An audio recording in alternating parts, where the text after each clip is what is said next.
official standpoint.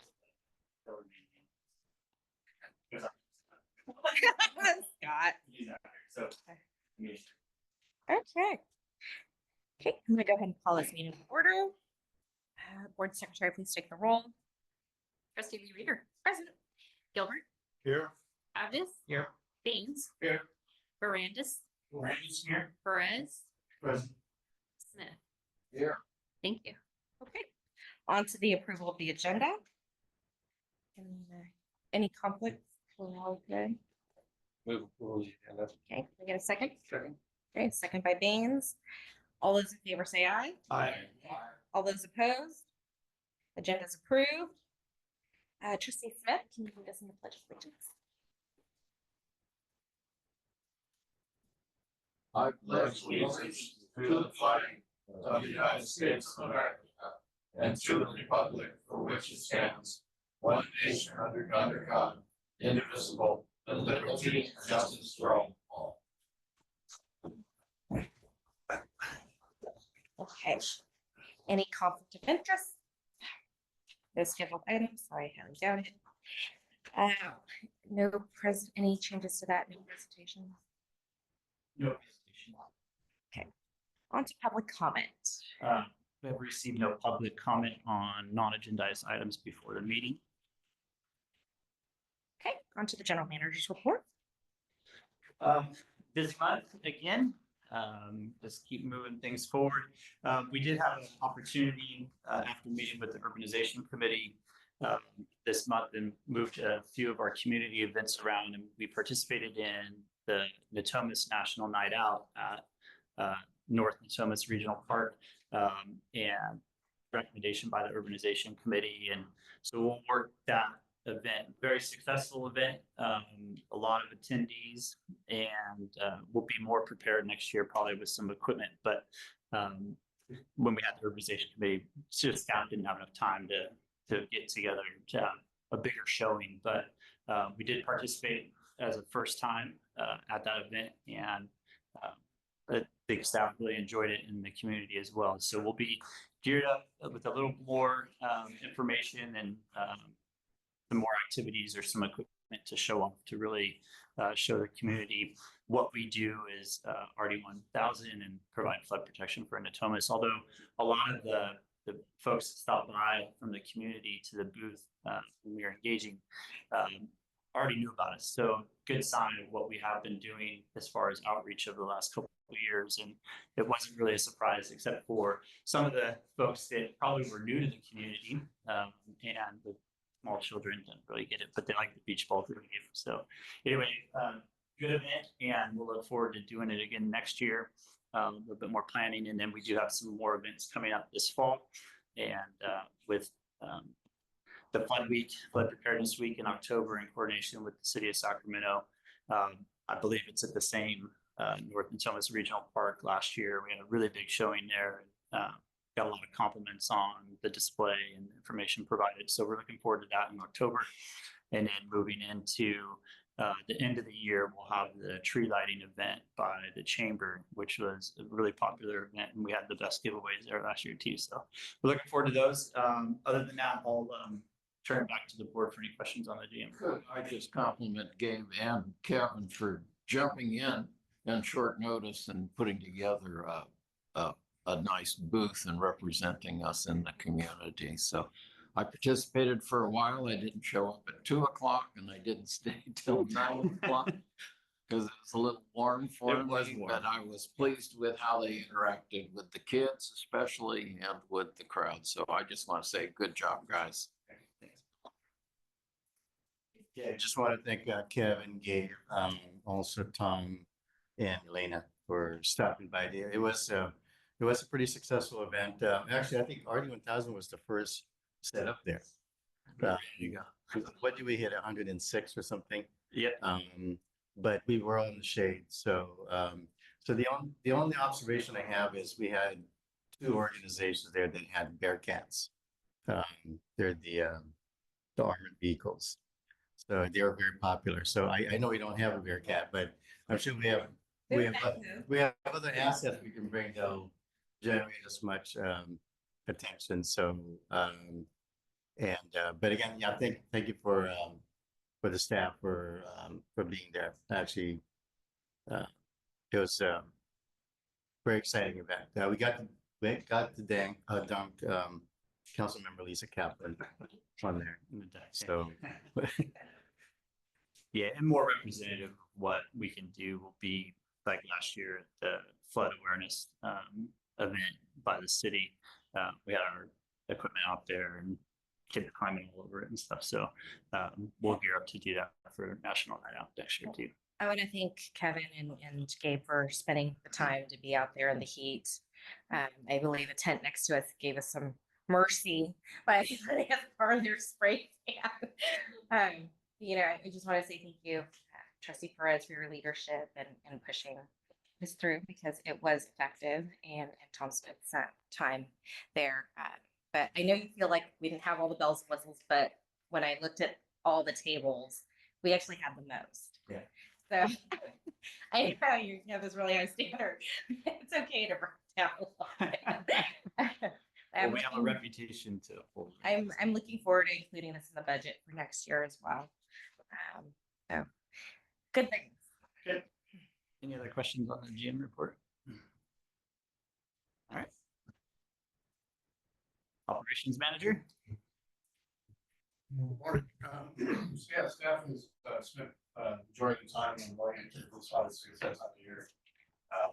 We also have an FSRP project that almost finished. It's a large solar. That's the technical. So nothing's out doing placement on certain locations. In this last year. So about I think 120, but they do that like which is great. That's really already projects. That's good. That application, I can see a lot of progress in that, but and both side, land side, and water side. And Garden Highway, Sierra Health on the land side, water side, on the house part. So we get a lot of things there. We're focused on renewables. We accomplished more. We have one more to go next week, so that's good. Progress there. Central Bicycle Protection Board has issued expertise around highway, so we're doing corrective action those on those projects. We do have almost a cleanup scheduled for the next August. 2 weeks, 2 weeks. Unfortunately, Sac City PD was not available to help us this week, so they did push it to next week. So it's a pretty large encampment. We're hoping to remove it within about 2 to 3 days worth of work. So unfortunately, they're going to push back to the Cove area. It's kind of, we're just going to move them around, but we're hoping that the executive order from the governor does help us a little bit with removal timeframes. But we'll see. But we're doing our best. One question, do we inform them of the governor's order? So yeah, Because that may be new to some of them that you are gonna the city is kicked well out aware. eventually. Every once a month, I do meet with the city and county and law enforcement. And I keep picking out. So we meet once a month and we discuss this. So yeah, it's really staffing that's holding us back on the executive order. They just don't have enough staff to move them as much as we want to move them, and they're really focusing on sidewalks within the city, right? Even though we are critical infrastructure, they're really focusing on the sidewalks. So yeah, it's more to come in the future, but we're making some good progress, I think.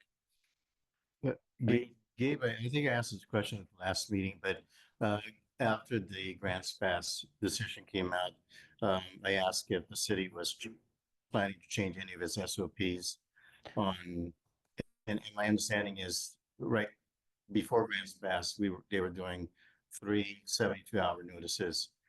And I'm hearing it's now down to either 24 or 48 hours. We have changed our SOP to 1 72-hour notice. That's what I feel comfortable with. I just didn't want the backlash, to be honest with you. The city is contemplating doing 1 24-hour notice or no notice at all. So that's what the city attorney right now. Public perception obviously is there, so they don't want to really cause too much havoc, but they have the authority to provide no notice. It's just the city does not feel comfortable with that right now. But yeah, the potential is to move them right away. And the other thing that they're really focusing on is having affording the homeless the ability to carry a camp with them, but only what they can take out in their hands, Hmm. right? They can't have a large footprint like they do now. So if you can take it out, if you can carry it out, great. If not, we're gonna haul it up for you. So, they're just kind of tightening up the grips a little bit when it comes to how much material they can have on site. So I think that's gonna help us as well. That means the cleanups will be smaller. If you only have a tent and a bag and a bicycle, that's fine. But yeah, we're working through all that right now.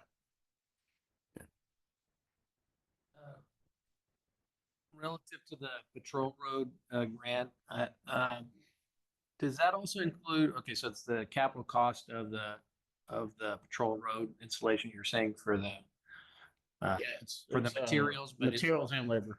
is there any money for maintenance, or how does that work? Because I know obviously those patrol roads get a lot of weeds, for example, given a long enough period of time. So I don't know, do we do anything relative to the patrol roads in terms of maintenance beyond just mowing twice a year? Is there pre-emergent lay down? Or Yeah, we perform maintenance. If we have spots that need AB, we place the AB ourselves as far as a maintenance activity. And we also spray the gravel roads to prevent weed growth. It's an application before the rains come to basically spray. It's a pre-emergent. You spray it onto the gravel, the rain soaks it in, and it prevents weed growth on the AB. Okay, Well, because I'm worried about the kind of long-term, what's the right word? Well, a lot of weeds grow and they mess up the structural integrity of that stuff, right? If weeds grow in that material, and I've seen it happen, at least again, because I live next to the levee, I see it, and so I was just curious if that maintenance program to preserve the integrity of those patrol roads is something that grant funding is available for. Is that something that we just include in our overall maintenance program? It's included in our maintenance program. However, I can definitely, look into see if there is grants available for operations and maintenance, but I'm unaware if there's any out there right now. But we do definitely perform those activities annually. You just have to time it right with the upcoming rain. You can't spray the pre-emergent unless you know there's going to be a quarter-inch of rain coming to soak it into the roads. Requirement, like It's not a requirement. For it to be effective. That's Yes, what I'm saying. absolutely. Yeah. Yep. All right, thanks. Any other questions?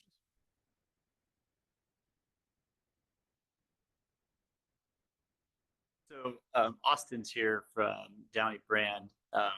Scott and Rebecca. Rebecca is on leave. She welcomed a new addition to her family last month, so we congratulated her. And Scott had a conflict today. In talking with Austin, Scott and Rebecca, nothing to report for this month. It's been pretty slow for legal. So, right? Okay, on to the consent calendar. Can I get a motion? Second. Okay. Okay, all those in favor say aye. Aye. All those opposed?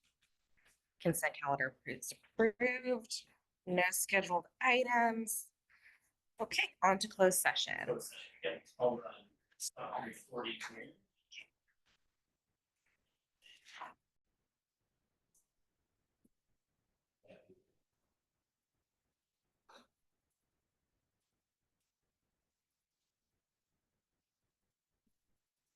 Resuming open session, the board has given staff authorization and direction with regard to the real property located at 4395 Northgate Boulevard in Sacramento. Okay, can I get a motion to adjourn? Okay, I will see you guys next month. All right.